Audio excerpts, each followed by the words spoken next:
This one? Yeah. They just barked at me. I've got a captive audience. Which one is it? Really? Where is it? Where is it? This one? Wow. Yeah, you stole it. She stole it. So the good thing about my current programming is it's just 4 days of programming. So it's like, I can do that on a Monday and Tuesday, and then I could do it on a Saturday and Sunday. I could take Wednesday, Thursday, Friday off if I wanted to. But I don't. Oh, I've got something in my eye. Maybe it's you beautiful puppies. 4 days a week, for me, squatting is enough. It's like manageable, and I have one squat day left this week, which is tempo back squats. The dogs are fighting. Just getting them ready for combat if anyone ever comes in the house. Raya's still got that little foot thing. Oh no, now Carla's got it. Wow, it's a back and forth game. But as I said in one of the videos recently, like I've been doing a lot more bodybuilding within my training. Like sometimes you'll see it within the session. Saw it earlier in the week, and today is like a sole bodybuilding day. I know the tempo back squats are gonna be hard, and I'm looking forward to them being hard. But today when I woke up, I was like, I'll save that for tomorrow and I'll do my bodybuilding today. That's the kind of nice thing when you only have 4 days of programmed lifting and strength stuff. You can kind of mix it up however you want. As long as you get it done, it doesn't matter. So with this solemn light bulb, I'm gonna take you through what I do for some bodybuilding. All right, for me, bodybuilding has always meant between 6 to 12 reps, 3-4 sets on each thing. And I feel like as a natural lifter and as just like, I feel like anybody should be doing bodyweight stuff with added weights if you can do it. You know, like pull-ups, dips, bodyweight rows, push-ups, do it with plates. To start off with, today, I'm gonna do 4 sets building of 8 to 12 pull-ups, 8 to 12 dips. I'll use the first set as kind of like a warm-up, and then I'll put a little bit of weight on, and then maybe drop the reps down, maybe go 12, 10, 8, 6.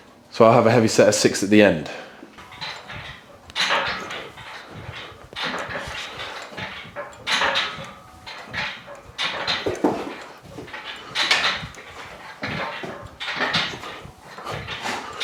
I just like this. I feel like being able to control your body weight and move your body weight is such an important thing. Like, cool, you can do a lat pull down with like a full stack, but how are you doing pull-ups, you know?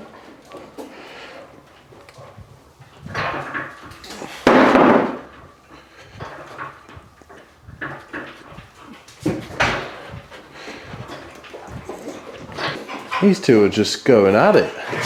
What are you doing? What are you doing? You two are wild children. Out. Get in the garden. It's not the God. I have no control.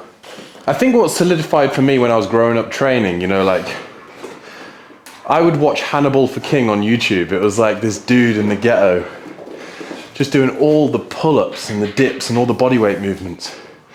And to me, he had one of the most aesthetic physiques I've like ever seen. I mean, he had no legs, but the guy worked out in a park.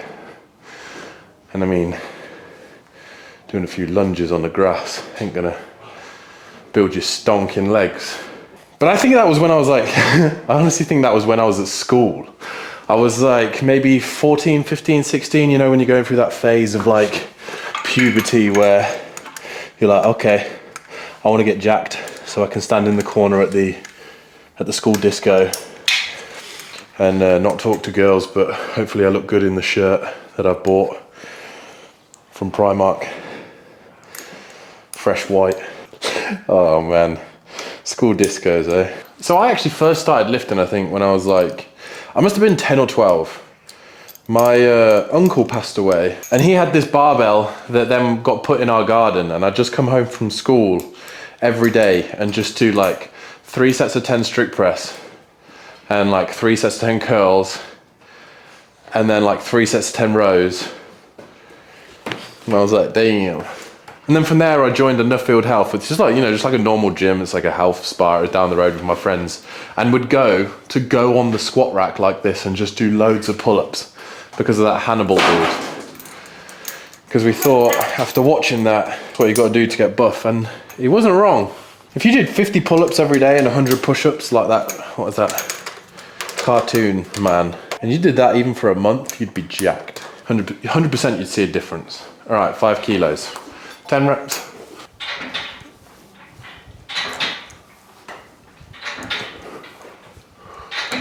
That's not a dip.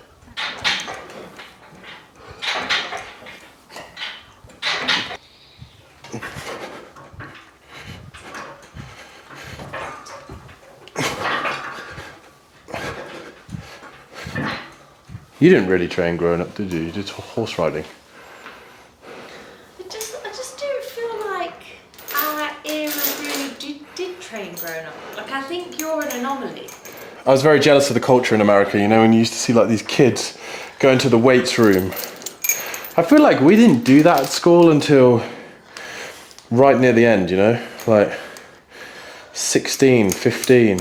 But before that, you never touch a barbell. You play all the sports, which is probably better. We did, but it was like once in a blue moon you would use it. And then the funny thing was, everyone just judged who the strongest was off an arm wrestle. It's like you'd go do the gym and they'd be like, yeah, but who would win in an arm wrestle? Yeah, I feel like I've always trained, but like now Jazz picks that up. I think I was 15 when I first joined the gym and was actually doing like specific strength training. I went with my dad and I'd just go off and do the pull-ups whilst my dad did the elliptical and the Zumba class.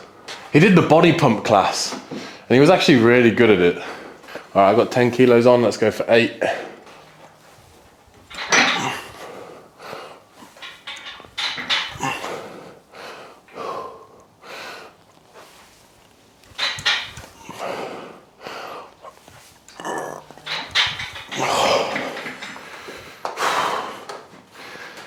Damn. I think that would be the advice that I'd give to anyone if you're watching this and you've got kids, or you know, they're like 12, 13, 14, 15, up to like 18 to 20. Get them into some sort of calisthenics, like pull-ups, dips, push-ups, all that sort of stuff. I feel like that's so beneficial.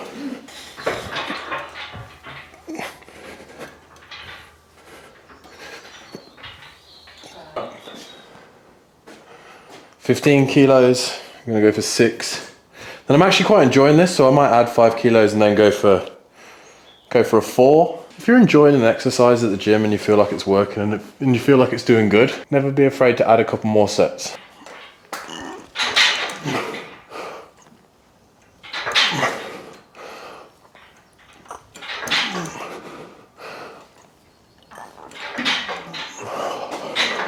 That was 4. That extra 5 kilos has been a bit rough. I'm getting my 6 though. I feel like I'm back at CrossFit with the singles. Banging them.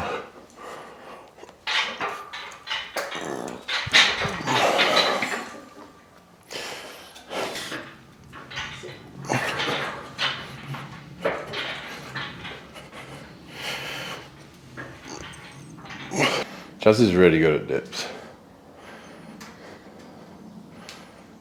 Alright, because it felt good, I'm just going to do a little burnout set. I'm already knackered, as you saw I went down to singles. But we'll just...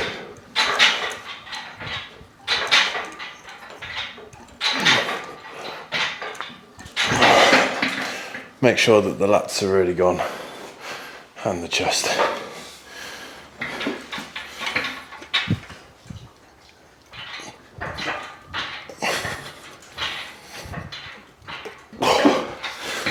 Sick.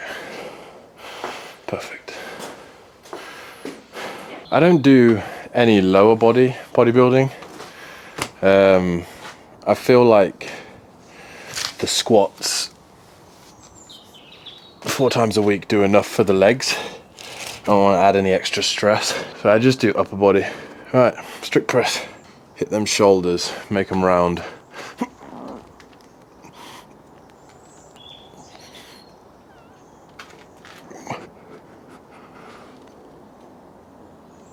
Now I'd say I use the pull-ups and the dips as like my compound lifts, you know, like with the pull-ups you've got your lats, you've got your arms, it's like big pulling motion, all the pulling muscles. The dips, it's like the anterior delt, the tricep, the chest, you know, you like working the pushing muscles, and they're both holding on to a static object. So over time, if you just focus on static object things like barbells, yes, it has that little bit more emphasis on control, but again, you're moving one object with both arms at the same time. It's great for building that compound strength, but usually start with something like that, and then I move on to the dumbbells, because dumbbells are great at identifying and utilizing imbalances. Like if you've got one side stronger than the other, if one side is a little bit weaker or a little bit less stable, you're going to find it out when you get to the dumbbells. With the strict press here, I feel like this is a difference here. With bodybuilding, I see a lot of this. Nothing wrong with that, like elbows out to the side, but because I'm focusing on where the barbell will be for me and coming to this part overhead, I try and keep my elbows a little bit more tucked in. It just has that better carryover to the jerk for me. So instead of here, I'm here.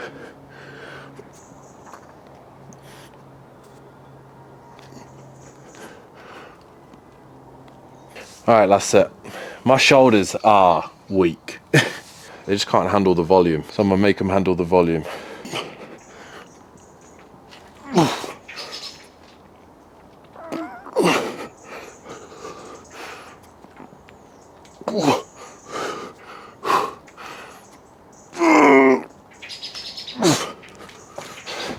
Ten, 8, 9.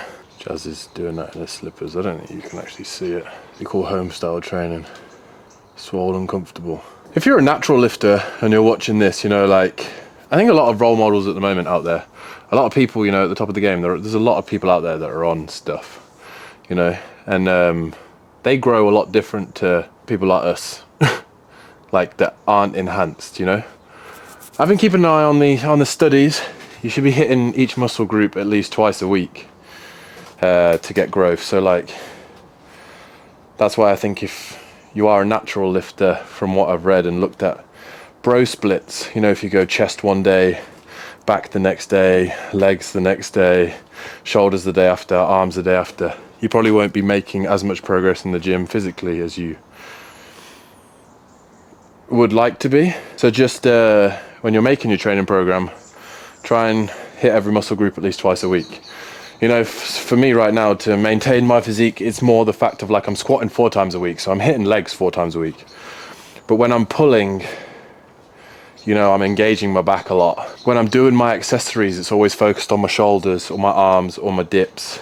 And then this on like a Friday for me is just like pure bodybuilding. It's a little bit different, but it's the same. You know, it's like you're working through ranges of motion and doing more conventional style bodybuilding exercises through like full range of motion. And it just feels good to get the pump, you know, get a good pump. When I do this, honestly, on a Friday, it's not too long, like 30, 40 minutes. So we've done 3 exercises now. I'm going to do a row, 4 or 5 exercises, hit them good with some intensity, golden. All right, row, little bend in the knee, pull up with the elbows, squeeze.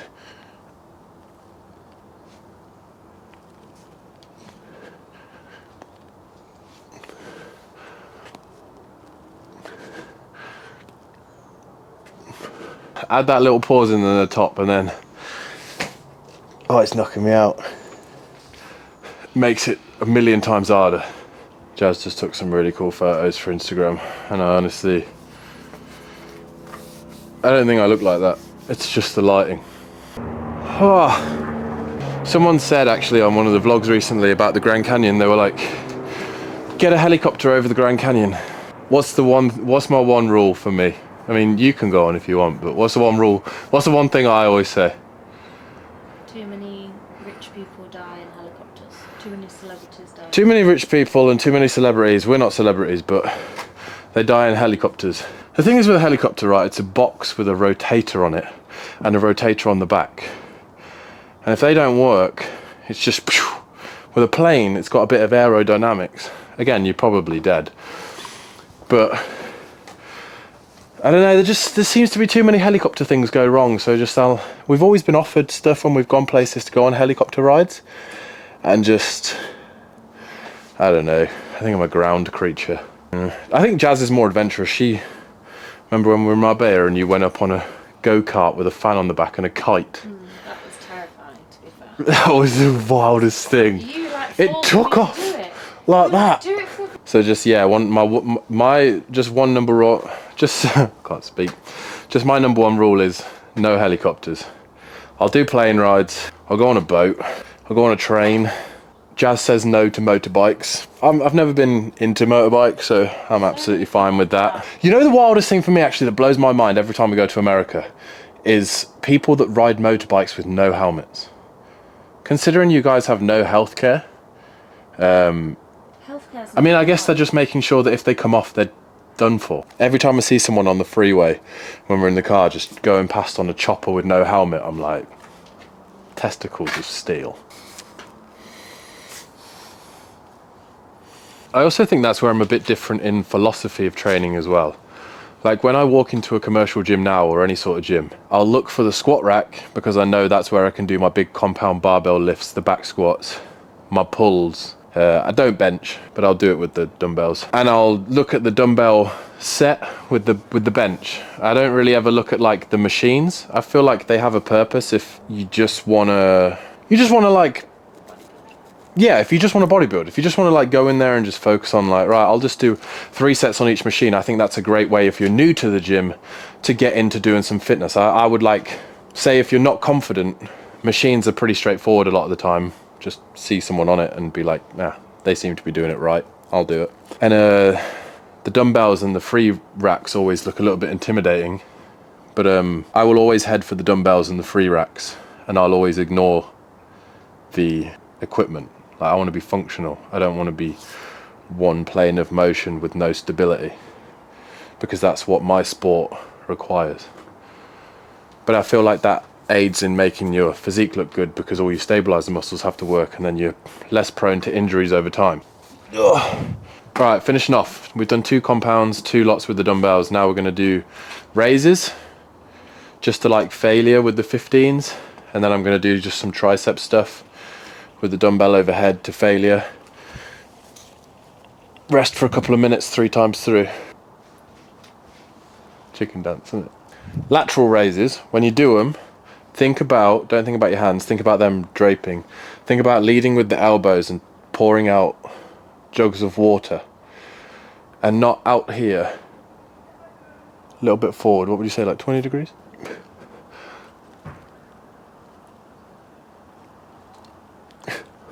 Here's something for the people that have bad front rack mobility, shoulder mobility. Start really light with this and build it up over time. But what you want to do, get a diamond grip on a dumbbell behind your head. Keep your elbows in the same place so your lats are really nice and open. Tense your abs so you're in a nice neutral position on your spine. And then keep your elbows in that same position. So it works your triceps, but in the end range of your lats.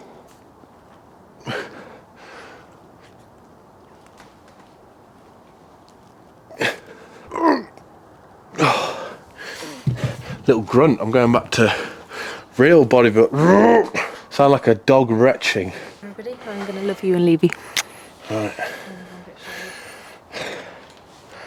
Just me and the legends bettering ourselves in the garden by ourselves, because that's what it takes. Consistency.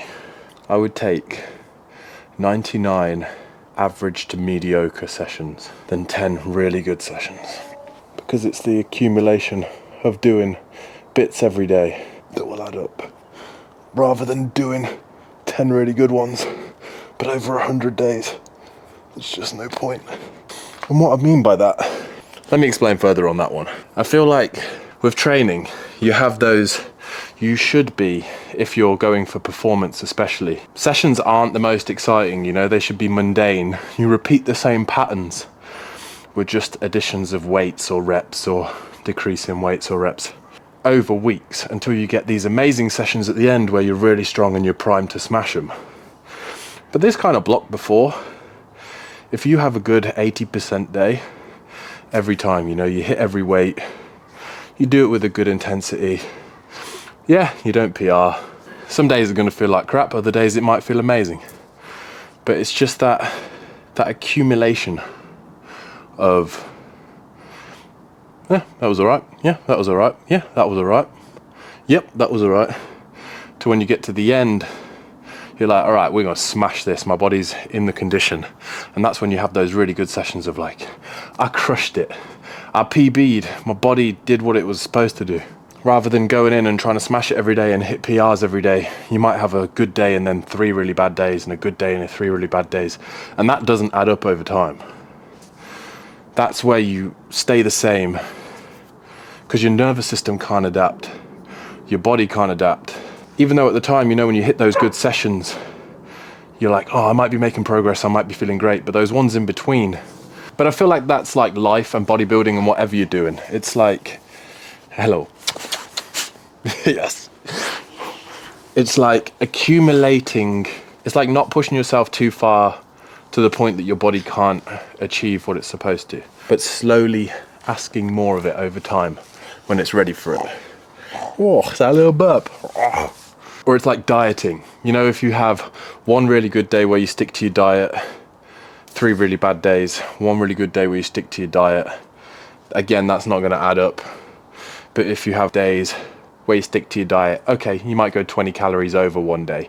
You might go 30 calories under one day. You might go 100 calories over one day. You might go 200 calories under another day.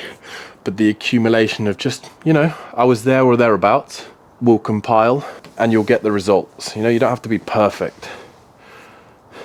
No one is. I'll tell you that much. All right, last set, then we're done for the day. Simple.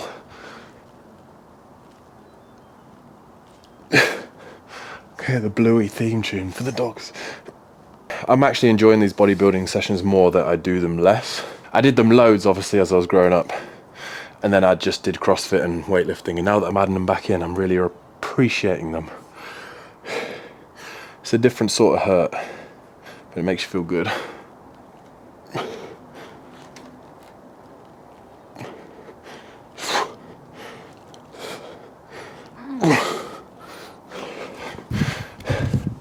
Done. That was good.